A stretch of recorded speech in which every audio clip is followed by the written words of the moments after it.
Hello everybody and welcome to Nathan Unshuffled. I'm super excited for today's video. I'm going to delve deep into the Flower Kings discography. This is my album ranking show for the Flower Kings catalog. I've been doing these ranking shows for quite some time, pretty much since the beginning of the channel.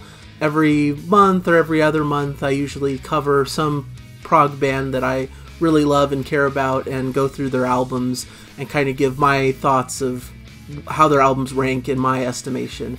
And really this is of course all my personal preference. This is not a definitive list. I recognize everybody's going to have their own lists that are completely different. So, you know, I'd love to see your lists in the comments and see how you feel about their catalog. But I just want to make sure that you guys are aware that I don't feel this is definitive at all. In fact, I love all the Flower Kings albums, so some of these are really razor-thin differences between the different rankings. They could change from day to day depending on what album I'm enjoying at the time. But I just totally adore the Flower Kings. I love their catalog. They're one of my top favorite bands of all time, and one of the big bands that really brought me into the modern prog scene that I'm now obsessed with. So I have them to thank for that in a big way. So basically, as a little bit of a history of the Flower Kings, they started it back in 1994 in Sweden. Kind of began with Roine Stolt creating this album that won't be part of the rankings because it's not really an official Flower Kings album, but The Flower King by Roine Stolt is kind of the genesis of this band and what kind of sparked him to go on and create the Flower Kings proper, because of course a lot of the same musicians and styles and things come from that album into the main group. And so they truly began with Back in the World of Adventures, released in 1995, and have continued forward from there. One of the great modern prog bands, really kind of championed the revival of the genre in the 90s along with several other groups, and they're just really an amazing band. I recommend them to all of you out there who may not have checked out their music, but you like bands like Yes and Genesis and so forth. You know, this is right in that wheelhouse of that classic symphonic sound. So let's get into the rankings. So first, at number 15, bottom ranked for the Flower Kings discography, is the Rainmaker from 2001.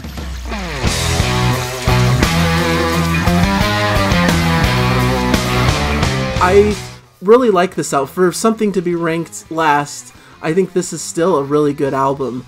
But it just, whenever I think about the Flower Kings albums, this is the one that doesn't really stand out as much as the other ones, you know.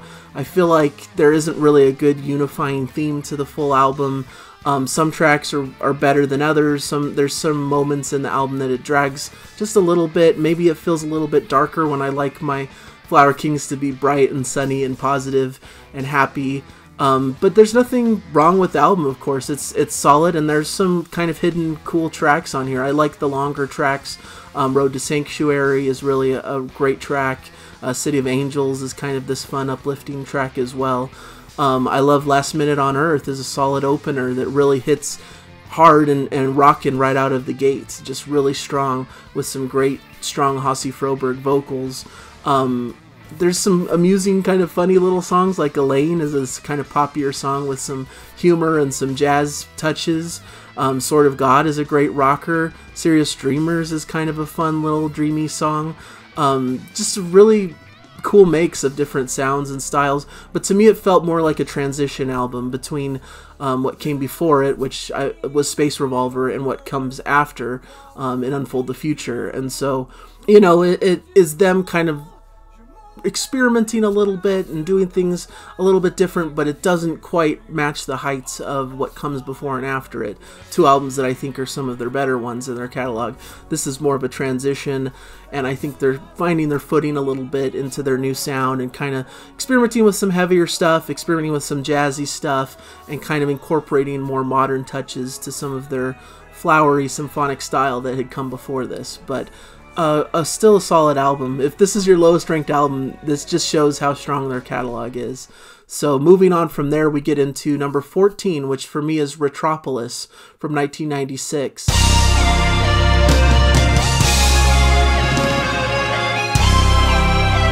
There's some classics on here from the Flower Kings. There's, of course, There's More to This World is a really big, like, classic song from them. I really love Silent Sorrow is really a fun song. There's some cool rockers, like the Judas Kiss is another fun one. And then some of the instrumental, there's some instrumental songs that are really cool, like the title track. It's like a really cool 11-minute instrumental. Melting Pot is another cool instrumental track that comes in the middle of the album. But maybe the album as a whole feels a bit disjointed to me. Once again, there's songs that hit harder than others. I don't feel as much nostalgia for this one as some of the other albums because I got into this album kind of late in the game. You know, I started with Back to the World of Adventures, as I'll talk about a little bit later.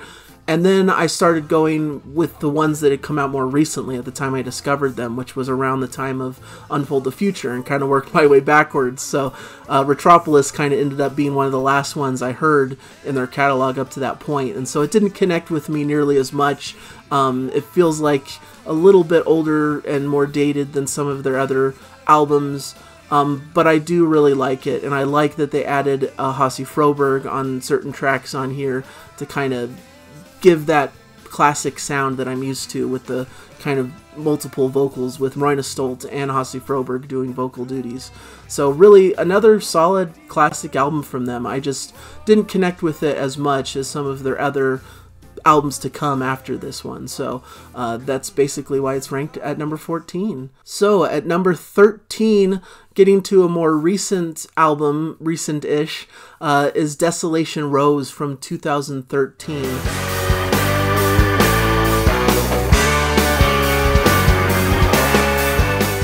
Desolation Rose is a little bit of a difficult album to assess for me. Once again, that's kind of the theme of some of these lesser ranked albums. Isn't that they're bad, it's just, for me, when I'm thinking of their discography as a whole, they don't stand out. They're hard to judge.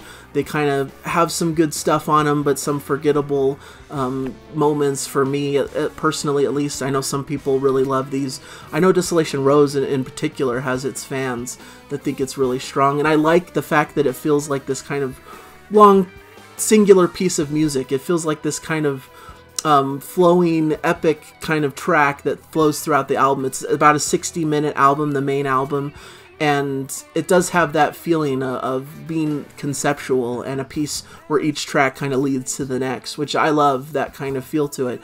But once again, the feeling of this album to me is a little bit darker. I like the Flower Kings when they have big epic pieces of music, and they kind of forego that for this album. There's a lot of shorter pieces of music that make up this suite. And so it kind of reminds me how I feel about Retropolis as well, that it's just comes across a little disjointed. There isn't like the one big singular epic that you return to that's like, oh, this is like the classic song from this, you know. What I think about with this album is that I've listened to it several times, but in going through this exercise of kind of trying to recall my thoughts on these different albums, it's the one that was the fuzziest in my memory, that I didn't remember as well. But when I start playing it again and start listening through, I'm like, oh yeah, little pieces grab me, and like, okay, I remember this piece of it. You know, I love the Resurrected Judas, for example, is a great track. I love the opening Tower 1, which is kind of this mini epic that starts off the piece. But it just, for whatever reason, it doesn't stick with me. But I also want to give a praise to the bonus disc, which actually has some of my favorite pieces of this project are actually on the bonus disc. I love Runaway Train.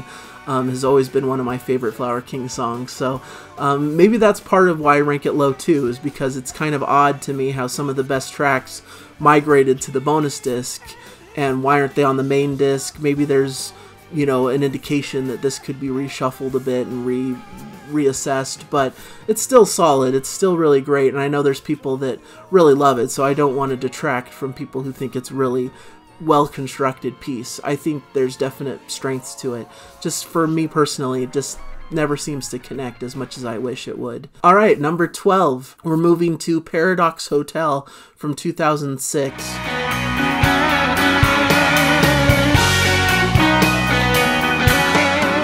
And to me, this takes a little bit of a jump up from the albums that preceded it on my list. because I really have strong feelings about certain tracks on this album that I think are spectacular. I love Monsters and Men, the big opening epic track of the album. It just has always been one of my favorite Flower Kings epics, and I feel like there's some people out there who don't view it as highly as some of their classic epics, which I don't really understand. I love the like opening piano melody and the main themes that come throughout. It has this power to it, and this just kind of like, it hits me really hard, this like main theme of the song that keeps recurring, and then it comes back later in Blue Planet, which closes out the album, which is just beautiful.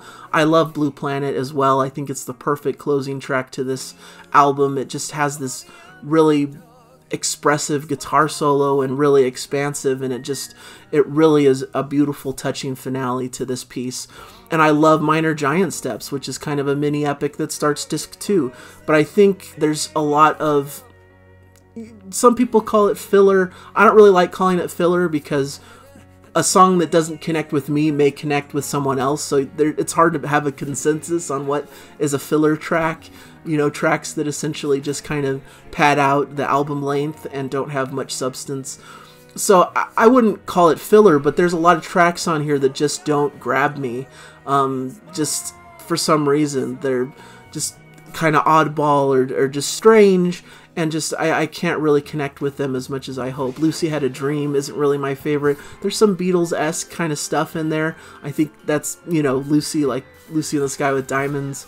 You know, there's obviously some Beatles connections, but overall, not a favorite. Bavarian Skies is a little bit strange, has this kind of weird affected vocal from Roina Stoll. It's an effect they're using on purpose that's kind of expressing the theme of the song, but it's a really bizarre kind of piece of music that I'm not as into. Pioneers of Aviation is a fine, passable instrumental, but not quite as great as some of their instrumental pieces that have come before it.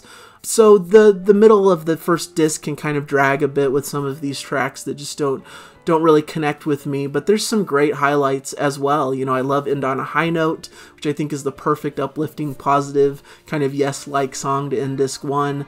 I love Man of the World is such a great little, maybe forgotten prog song in this mix. There's just some really fun stuff on this record, some great highlights that really raise it up. But, you know, it's probably the most variable in quality of their albums, you know, where the highs are very high, the lows are very low, and it just kind of all combines to create a little bit of a messy album that doesn't fully connect with me as much as their albums to come on the list. So, but what hits really hard hits me right where it counts. You know, those are the tracks that stick with me. Like I said, Monsters and Men is one of my all-time favorite epics from any band, so I really love it. I think it's classic. But beyond that, your mileage may vary with some of these shorter tracks that kind of pad out the album length and make it maybe a bit too overlong. Maybe there could be an argument that they could have pulled the best pieces and put it into one singular disc, but of course what's my favorite tracks may not be someone else's favorite tracks, so it's hard to gain a consensus on what should be included. So, and I always am a proponent of, like, I want all the material, you know, give me everything. I want to hear all that they came up with, and if I need to, I can kind of pick and choose the tracks that I want to repeat listen to and that really stand out to me. But I would never want to, like, abandon some of these tracks, just never release them. I want to hear all the material they come up with as a big fan of them and their music. So, all right, moving on, we're getting even more into kind of a modern era of the group with Waiting for Miracles at number 11 from 2019.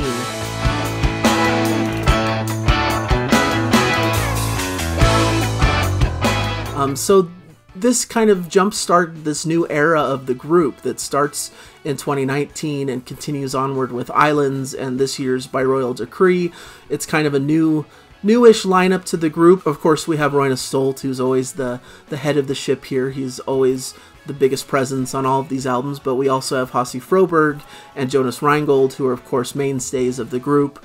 But we add in Zach Kamens, who plays all the keyboards and things, and then Mirko de Mao, who plays drums. So they kind of pad out this lineup as kind of these newer, younger members that are coming in and revitalizing the Flower King sound, and I think they do a fantastic job here. But this first one, Waiting for Miracles, once again, kind of like Paradox Hotel, what I love on it, I really love and think is really strong and a great return to form for the group.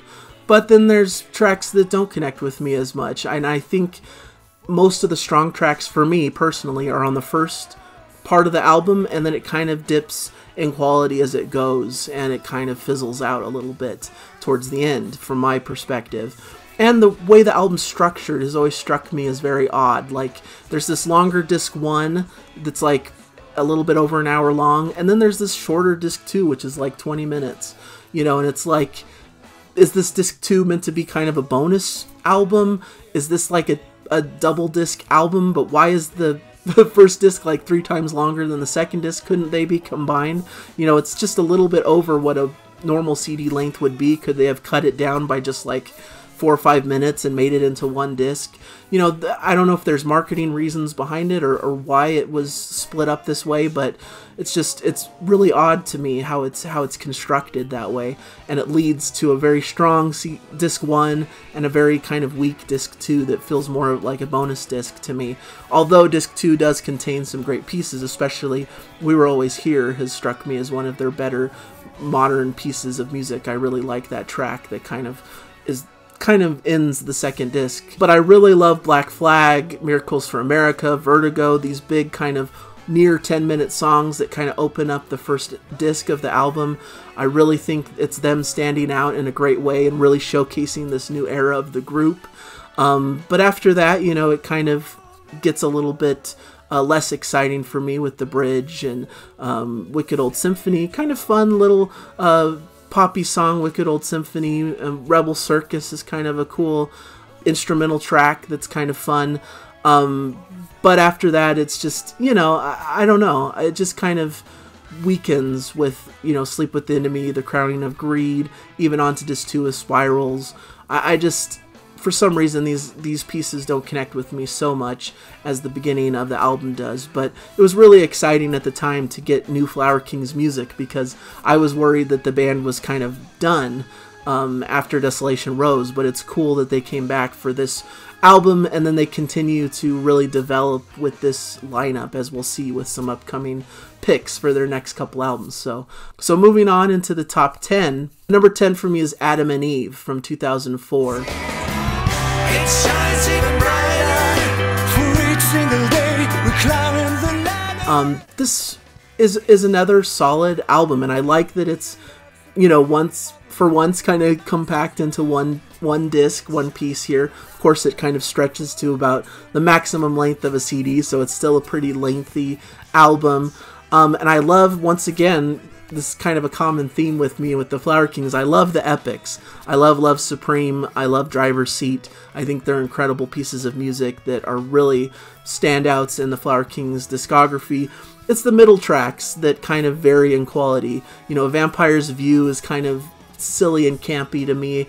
It's trying to be this kind of creepy kind of song about a vampire and their view of the world, and it's just a little bit strange. Adam and Eve is a solid rocker, but one that never stood out to me, the title track.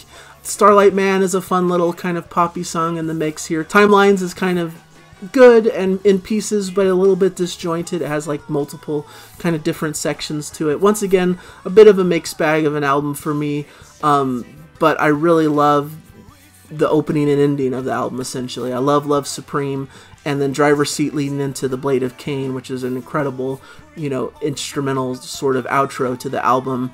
But a little bit of a mixed bag. Daniel Gildenlow joins them on vocals on a couple tracks here, and the addition of him is nice, but sometimes I wonder if his addition doesn't really mix well with the Flower King style.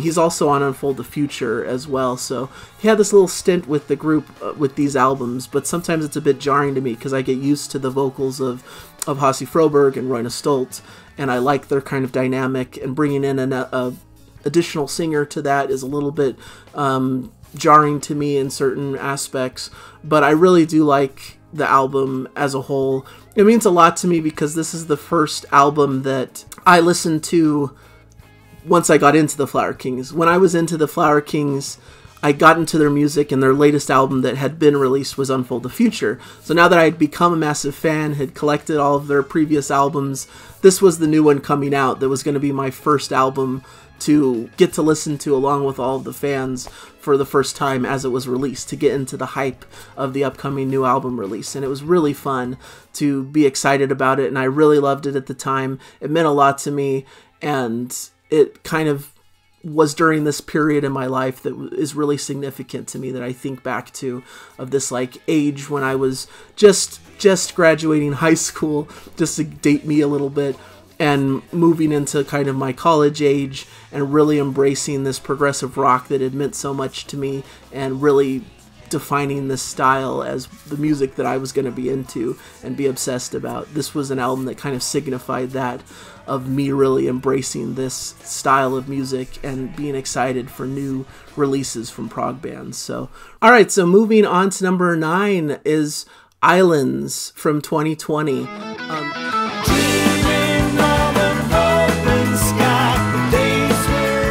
This has been really tough. This album, and then I'll kind of spoil it, the next album by Royal Decree, which comes in at number 8, their latest album. To me, these albums are kind of neck and neck. They occupy very similar space for me, of like really solid modern Flower Kings albums that they're big albums with a lot of material. Once again, that's kind of a theme of all their works. You know, they never release a short album, but these are big sprawling double disc albums that have a lot of great pieces to them.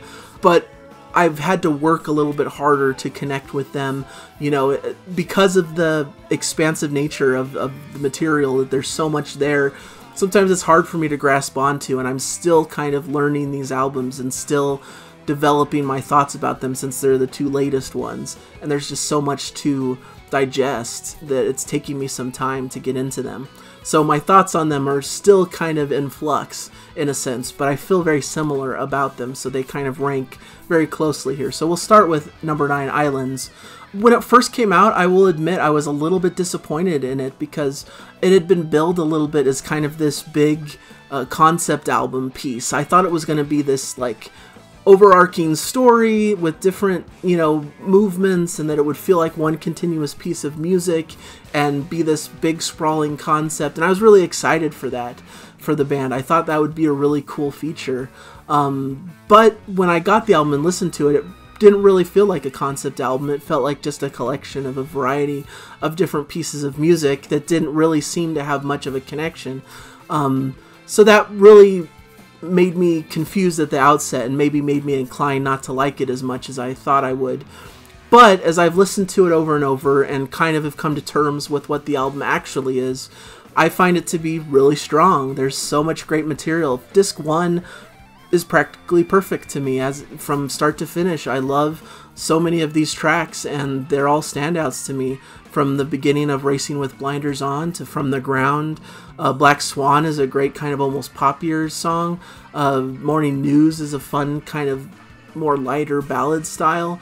But it moves into so many different things and so many great sounds. I love Tangerine, just this cool little fun, interesting little song. They're experimenting a bit here, which I think is fun. They're doing things a little bit different than their typical kind of template that they usually follow. But they still sound like the Flower Kings. They're not veering too wildly out of character. And so I like that experimental kind of nature with this, that they're doing things a bit different. Disc 2 it starts strong with some great tracks. I love All I Need Is Love. A New Species is an incredible instrumental that really has a lot of great sounds and vibes to it. Kind of this almost spacey, sci-fi-ish quality to it. Northern Lights is a beautiful track, but it just, I don't know if it's the length of it. At this point, I start losing my attention, or if the tracks are just a little bit weaker in my perspective coming to this part of the album. But I always kind of struggle to grasp onto the last several pieces on disc 2. You know, it's just not my favorite part of the album. That's basically why I place it a little bit lower, where it kind of has a little bit of a dip in quality for me towards the second half of the second disc. But when I view these tracks in isolation, I end up finding little hidden gems and things I like about them. So it's really probably not a fair assessment overall. It's more just my fatigue as a listener, maybe my shortcomings, that it's hard for me to listen to an album that's this long, that's like almost nearing 2 hours long. You know, it's hard to sit for me and listen to a full album that's that long. So that could be skewing my views a little bit, but overall, it's a really solid effort from the group. Once I got into it more and understood what they were going for, it made me really excited for what the band was doing and how they're progressing in their modern era. So really like it, really, and I love the album cover. Roger Dean album cover is just fantastic. So really a great package, and how can you complain when they give you so much material to listen to and to enjoy? So more is always better, you know, for me. And so I'm glad to have all this music and all of these pieces. So now, as I kind of already spoiled, at number 8, we move into By Royal Decree, that just came out this year.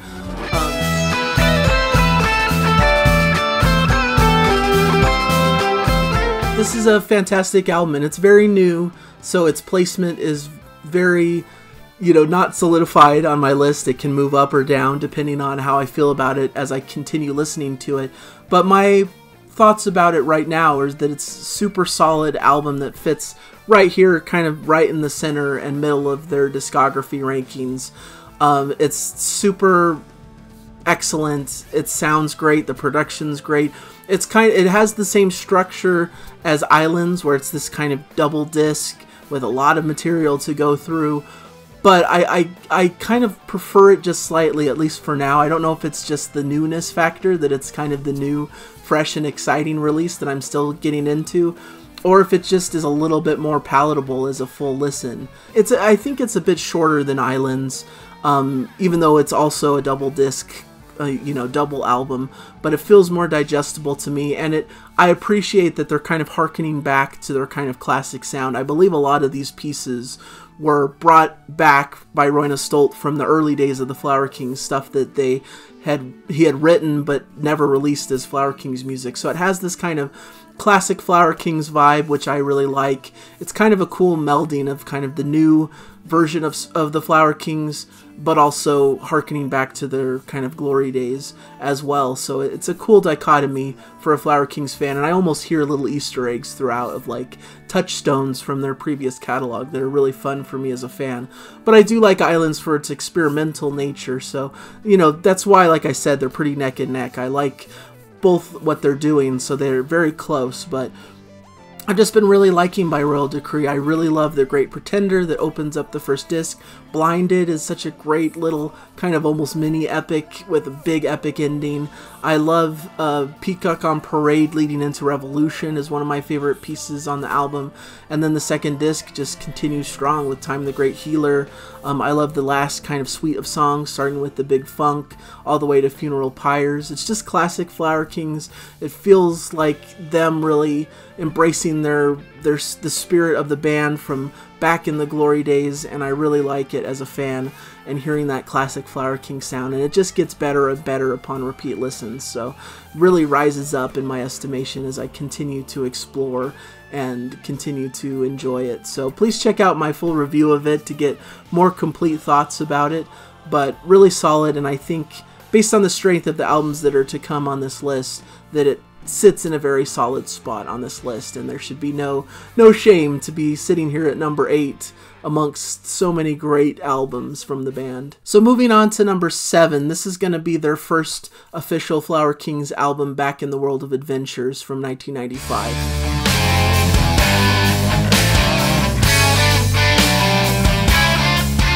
And once again, this comes tied with some deep feelings of nostalgia from me, where I've told this story probably tons of times on the channel so far, so I'll keep it brief, but my dad showed me all of his classic prog music. I got really into that stuff, but was now seeking for myself to find new prog music that was being made in the time where I was exploring music, you know, because I had gotten into more modern music through the alternative and rock kind of landscape, but I wanted something a bit more adventurous and experimental and kind of harkening back to these classics of the 70s that my dad was showing that I was connecting so much with.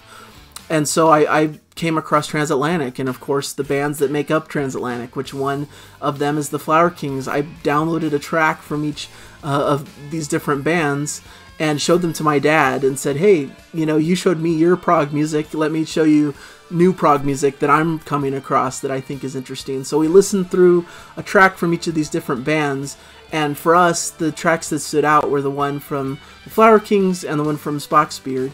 And so we immediately went out to the record store and bought an album from each band. And the one from the Flower Kings we bought was this one, Back in the World of Adventures. We thought, well, this looks like probably their first album, why not start at the beginning? And it is what jump-started a love for me of the band. This was the first album we put on. We put it on in the car, like on the way back home from the record store, and the opening track, World of Adventures, comes up, and we are just giddy with excitement that there's new music that really harkens back to the spirit of the classics that we loved. And it was a magical experience to hear this music and to fall in love with music that I felt more of a personal connection to, because I love the classics. I love Yes and Genesis and those bands that my dad showed me, but they always felt like these are my dad's bands, and I'm kind of just an observer. You know, I'm coming in as a bandwagon fan of what my dad likes. This is me discovering my own music, the music that I'm going to be following for the rest of my life and that I love. And it was just a joyful moment and sparked me going off and discovering their entire catalog, of course, from where they were at that point. But so because of that, this album always stands out to me as an all-time great. I think it was such an awesome statement to start their career with. World of Adventures, like I mentioned, is an incredible opening, just very fun, adventurous, and just really gives that positive, flowery spirit that they're known for. And I think one of their most underrated pieces of music is Big Puzzle, that closes this album, just one of their best tracks. Every time I listen to this, I'm really blown away and think this is maybe their best song, you know, that most people don't talk about. And when you hear about the best Flower Kings epics and songs, I don't hear Big Puzzle mentioned very often, but it's just one of my all-time favorites. I think it's a beautiful piece of music that has everything I love about prog in it. And throughout the middle of the track listing, there's a lot of great hidden gem tracks here, and a lot of great kind of instrumental tracks. You know, there's a lot of instrumental work here throughout, you know, Oblivion Road, Theme for a Hero, expressive instrumentals, and I really like that about this album. But the sung pieces are really fun as well. I really like this album a lot. I think it really showed the band and that they had a strong sense of who they were right out of the gate, coming out of that original Flower King album from Royna Stoltz. Going right into this is just like a perfect statement for the group.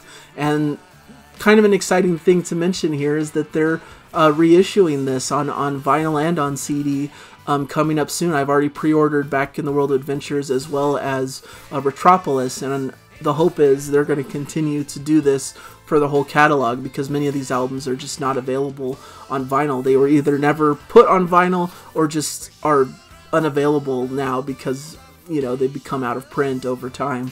So I'm really excited to kind of delve in as a collector and get all those albums, because I have their most recent albums, as you can see above my head, that I've picked up, of course, on vinyl. And I picked up Unfold the Future when that came out as a reissue a few years back. But beyond those, I really need to expand my Flower Kings vinyl collection. I have them all on CD, of course, and I cherish those CDs, but I'm trying to collect them now on vinyl to have them in that format as well. So kind of a fun project that I'm working towards, and I will definitely be purchasing all of their new reissues on vinyl. So really excited about it. Alright, now we move into number 6, and this is to me where we're getting into the heavy hitters here, the A and A+ albums that have come out from the Flower Kings. And so there's nothing really to quibble with anything weak about these albums. These are like my favorites. Some of my favorite all-time albums, to be honest. So number 6, we've got Flower Power from 1999.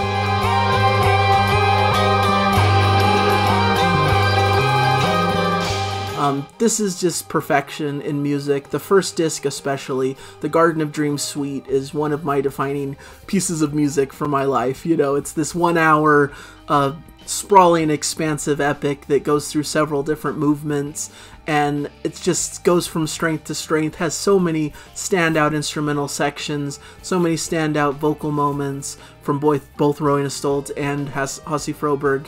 It's that right in that golden age of where they were really reaching their peak and their perfection as artists, and I just really love this. And you know, I've always thought to myself, and maybe why this is ranked the lowest amongst their classics, is that there's a little bit of a disjointed nature between Disc 1 and Disc 2, because Disc 1 is this excellent, sprawling suite that all fits together perfectly. Disc 2 is more just disparate, different songs. You know, it's kind of this collection of additional music. And so I always thought to myself, like, well, I love Disc 1, but I feel like Disc 2 is a little bit weaker and doesn't measure up to Garden of Dreams. But whenever I listen to Disc 2, I realize it's strong as well. It has definite highlights and great classic tracks. I love Deaf, Numb, and Blind, Psychedelic Postcard, Painter. You know, all these tracks are just magical, and it really has a cool kind of flowery type vibe. You know, it just has this feel of classic Flower Kings that just really captures me. And maybe it's a bit over the top that they have this big sprawling epic on Disc 1, and then they also have what could also be kind of its own separate album for Disc 2. You know, they could have separated these out as their own individual pieces, and to mash them together as one album, is it a bit much? Perhaps, but you know, it's indicative of the name, Flower Power. It's just them giving you everything that they are about in this big sprawling package. You know, this is just the Flower Kings at their core and everything that they do best. And I just love it. I adore the album. I think it really showcases all their strengths. The only slight criticism, like I said, is just the disjointed nature between Disc 1 and Disc 2, and how, in my mind, it's hard to reconcile how these two fit together as one album altogether, even though separately they're both excellent on their own. So that's the only reason why it might not reach into the top 5. And number 5, this is Banks of Eden from 2012.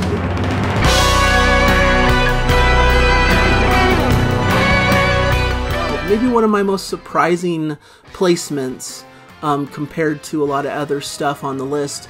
I wouldn't have thought at the outset that this would rank as highly, but listening back through the albums, I just can't deny that it's just this strong package of music. It's very compact. You know, for them, it's a surprisingly short album. It's 54 minutes long, but every track is perfect and is a beautiful expression of the Flower Kings. I love Numbers. It's one of their best epics. They played it a lot live around this time, which is when I caught them live a couple times. So I've heard them play this live a few times. They played this on the Progressive Nation at Sea Cruise that I attended, and other concerts around that time that I was able to visit. So it's a fantastic epic that holds together really well and is a great kind of modern-ish epic from the group. And then there's a bunch of shorter tracks that are all great as well. For the Love of Gold is just a fun, cool, shorter prog track. Rising the Imperial that closes the album is just a fantastic, beautiful, kind of ballad-esque song. It's really, really wonderful. Just the whole album just hits really hard. It's an amazing little album that really, every time I listen to it, I'm like, there's nothing weak about it. It's just the perfect, compact little disc of music. And then there's a bonus disc, which also has incredible strong material on it. You can almost combine the bonus disc with the main disc if you want more of a long, sprawling Flower Kings album, and it's still just as strong. I love Going Up is one of my favorite tracks from them. Just a bouncy, fun, proggy song. I really like it. Maybe you could argue a bit with the structure of this. Once again, it's kind of similar to like Waiting for Miracles, where you have this really solid first disc and then this shorter kind of bonus disc that, you know, feels a little disjointed. But by calling it a bonus disc, I kind of understand the structure a bit better. Whereas Waiting for Miracles, they bill it as part of the main album, so that makes it a little bit more confusing on how those different discs kind of work together. But for me, this makes sense to me that there's a main solid disc. This is their 54-minute statement of music, and then a bonus disc of several songs they enjoyed in the making of this album that they wanted to release but aren't part of the main statement of music that they're going for here. But, you know, you could argue, is it too short? Could they have had another piece to kind of round out this main album? Could they have split up the epic into like, you know, two halves, kind of like they did with I Am the Sun, to give it more of an epic conclusion? Maybe, but I think it works well as is, and just front to back makes for a solid, really great, fun listen of music. And so I had to put it pretty high here. I think it really is a strong statement, and I think they deserve to be up at this level. All right, so now we come to number 4, and I mentioned it a bit already. This is Unfold the Future from 2002.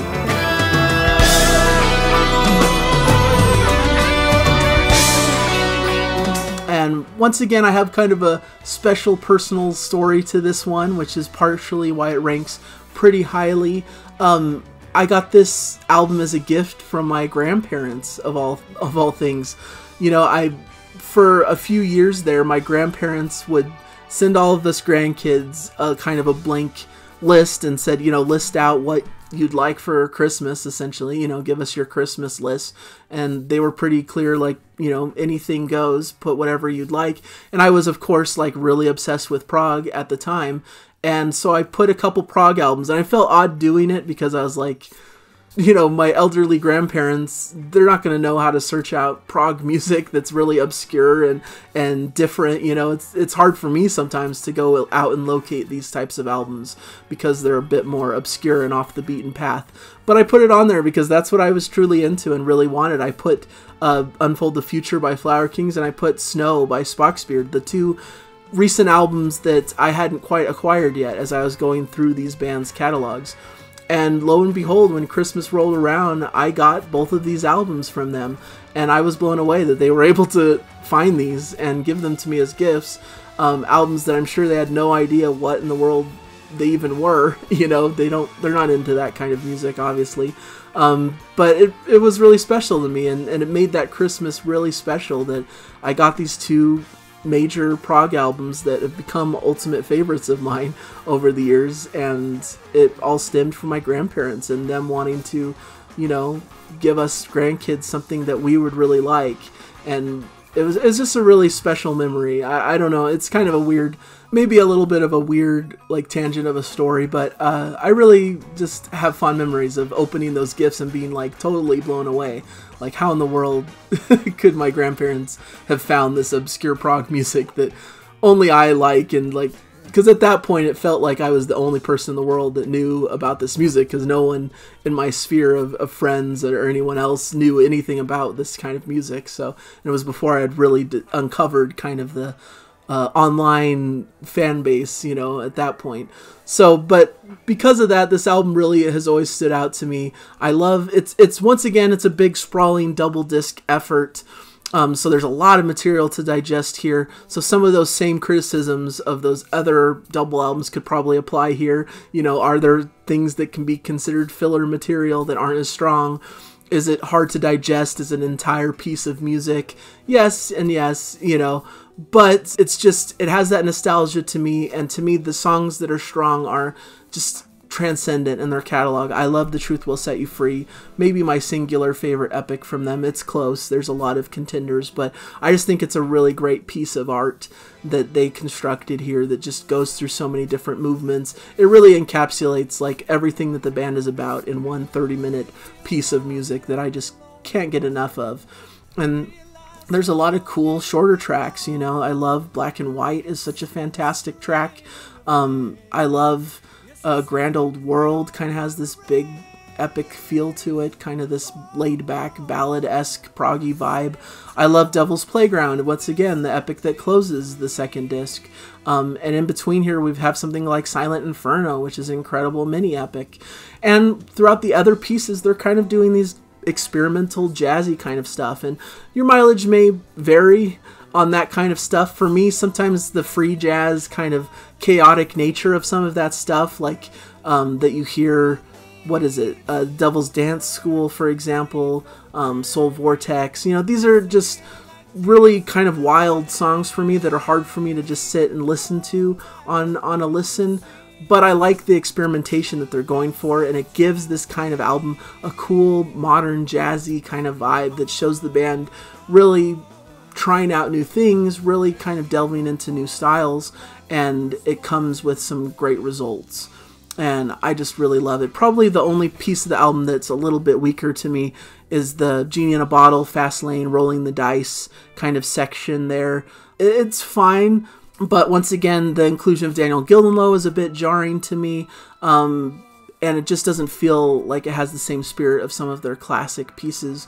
But there's still a lot to enjoy here as well, and I love everything around it, and, you know, if I'm in the right mood, I even like these pieces as well. So it's just, for me, it strikes me as a super solid album that really showed the band branching out and experimenting in a successful way, and it includes one of their best epics of all time, and The Truth Will Set You Free. So an easy placement here towards the top of the list. I really enjoy this album. I think it just has so many strengths and some of their best playing, and so here it is at number 4. All right, moving into kind of my big trio, the big trio of albums to me that like are untouchable, 5-star, perfect albums. It starts here at number 3 with Stardust We Are from 1997.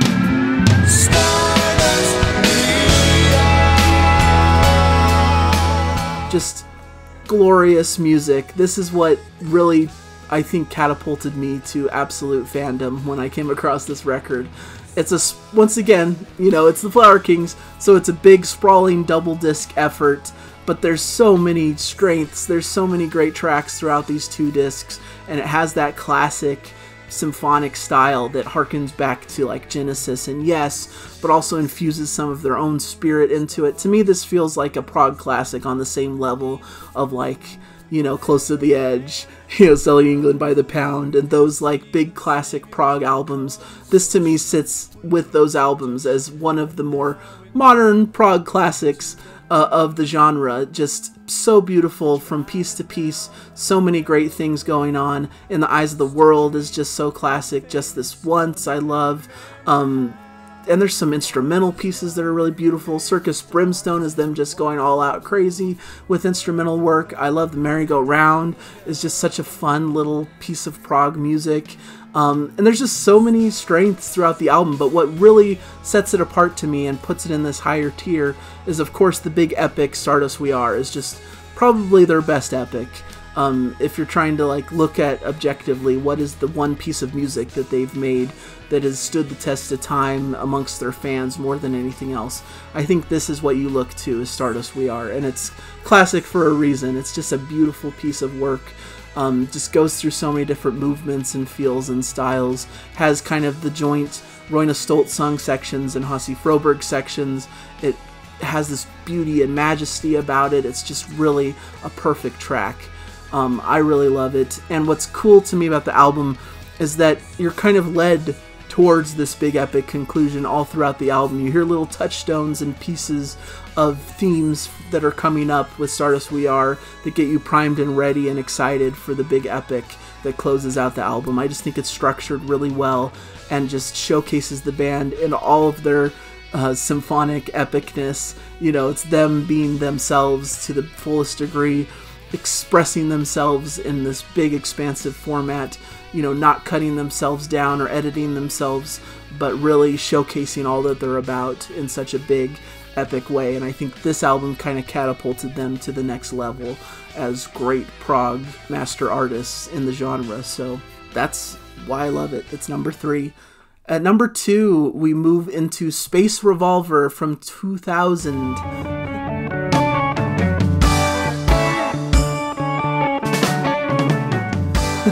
I always loved this album, Space Revolver. It's 1 disc, so it's a bit more of a palatable experience in some ways than these sprawling double disc efforts that take some time to really dive into and digest. This to me was more immediate in my appreciation for it.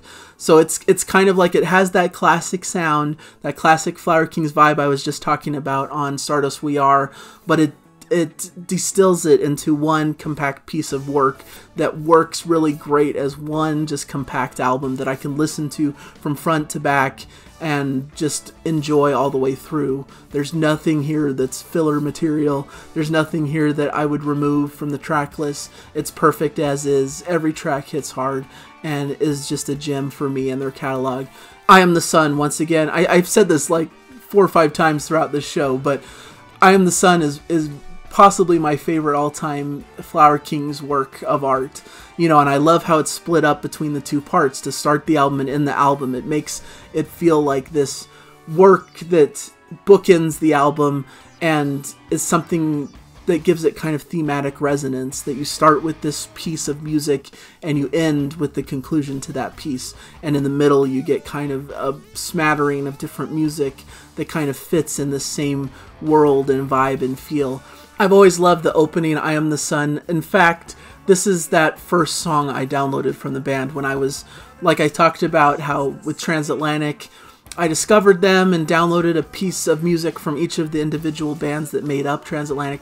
This was the one I downloaded, I Am the Sun, that I showed to my dad, and we were both bowled over by this and like, wow, they are making modern prog music that sounds just as good as the stuff we love from the 70s. And so it was a transformative experience, and that's why this track will always be like very close to my heart and one of my favorite all-time progressive rock tracks. It just has this magical feel to it that I just can't really describe very accurately. It transports me to a different world, which is what I think the band does so well, is they transport you to kind of this fantasy, sci-fi, epic world that just is a wonderful place to be into. And it just, that's the greatest music to me, can transport you to another world and make you feel these different emotions and feelings of joy and of fulfillment and beauty. And I've always loved, you know, Monster Within is an underrated, like, shorter kind of epic track in the middle here. Chicken Farmer Song is just a joyful kind of poppier track that just I really love. Slave to Money is the perfect prog song, just really beautiful. A King's Prayer is a beautiful kind of classic prog ballad with a killer Roy Stolt guitar solo. I haven't mentioned it enough how incredible Roy Stolt is on guitar. Just one of the premier progressive rock guitarists that deserves all the praise. You know, he's one of the top guitarists of all time in the genre. Even comparing him to some of the greats from kind of the classic era, I think he stands with all of them as one of the greatest in the genre. So just a beautiful album, front to back. I love everything about it. I think it's a perfect album. It's one of my favorites that grabbed me initially and has never let go, even all these years later.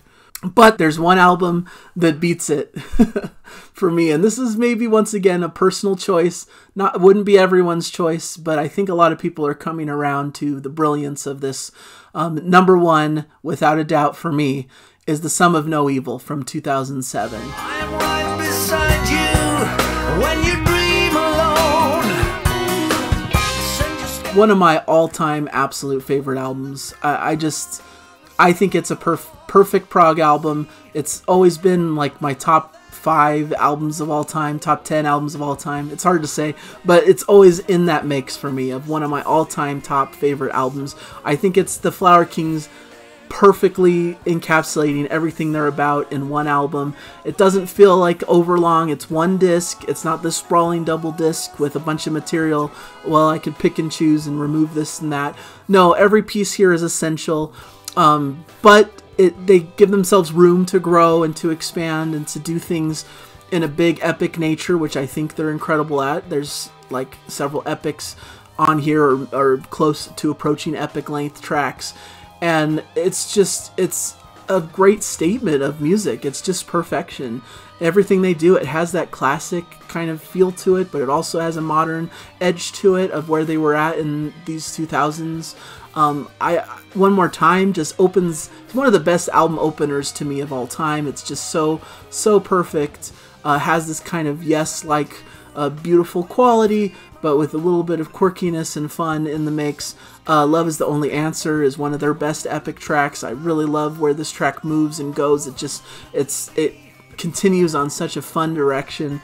Some of No Reason is also kind of an underrated mini epic from them that's just really explosive and has so much going on instrumentally and is just really fun to listen to. Life in Motion is just such a perfect closing piece, just this beautiful ending to the record that has this beautiful ending chorus, just really a beautiful piece of work that kind of reminds me of like the To Be Over by Yes, kind of the, you know, let's sail out into the sunset with this album. Even though you've heard all these really cool different instrumentals and things going on, let's just sail away on a breeze and give you this kind of calming feel to end the album with. I really love this album with all my heart. It's just such an incredible opus of music. Just one of their best pieces. Nothing needs to be removed here. It's all vital and essential to the album, and it's perfect as is. My story behind this album is that I was really excited for the release of this. This point I was full on in college, and I had pre-ordered the album, as I do, you know, sight unseen. I just pre-ordered Flower Kings because I trust them to deliver, and they always deliver for me.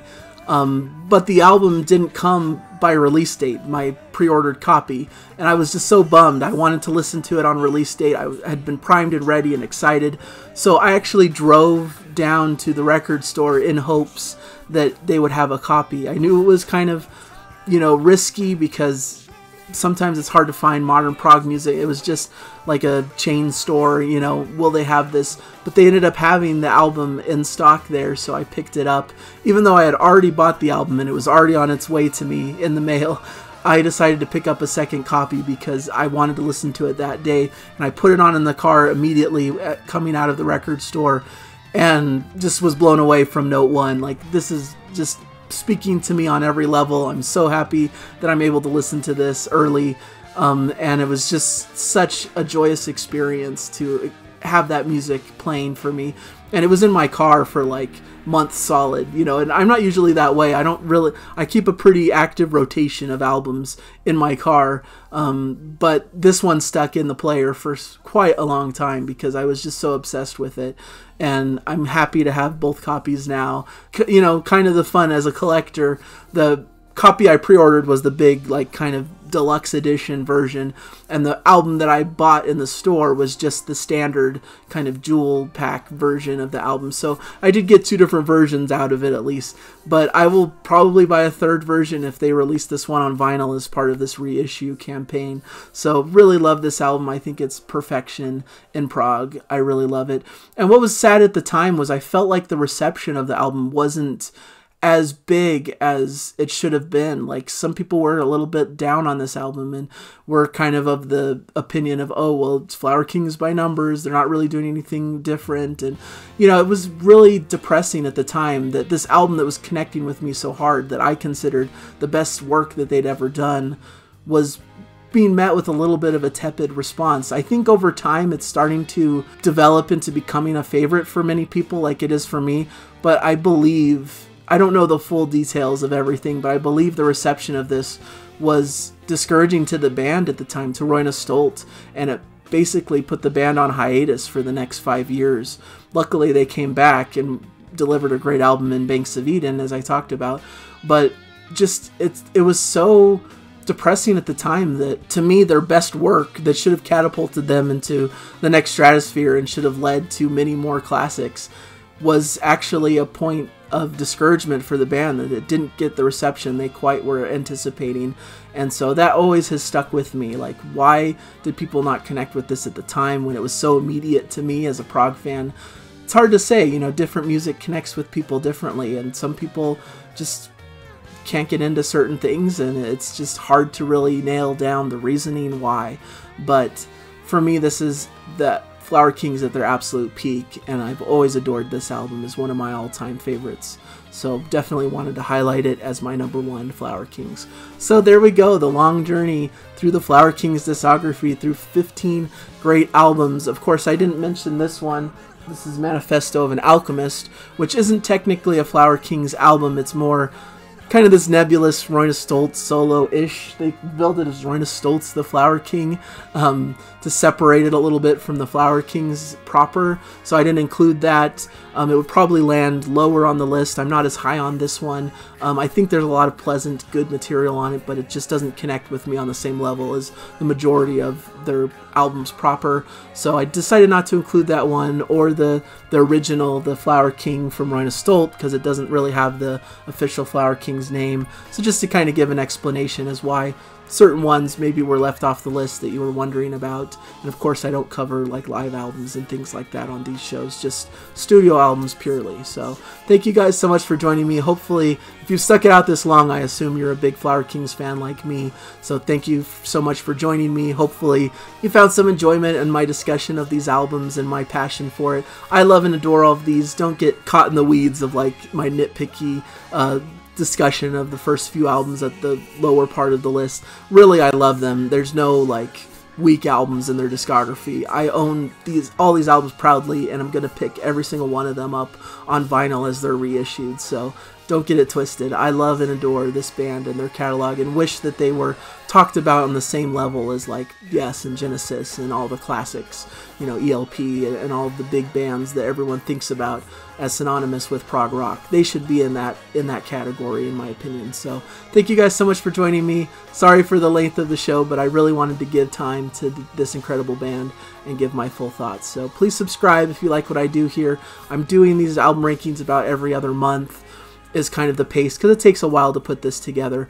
The next band I plan to cover is Marillion, which is going to be quite a journey. They're a little bit newer to me as a listener, so it'll be a little bit more of like a first listen kind of view of their catalog. So hopefully you guys will bear with me on that and not be too harsh on me. I know there's a lot of big Marillion fans who feel very passionate about their particular feelings about the band. So thank you guys so much again, and hopefully I'll catch you guys in another video. So thank you guys so much. Bye.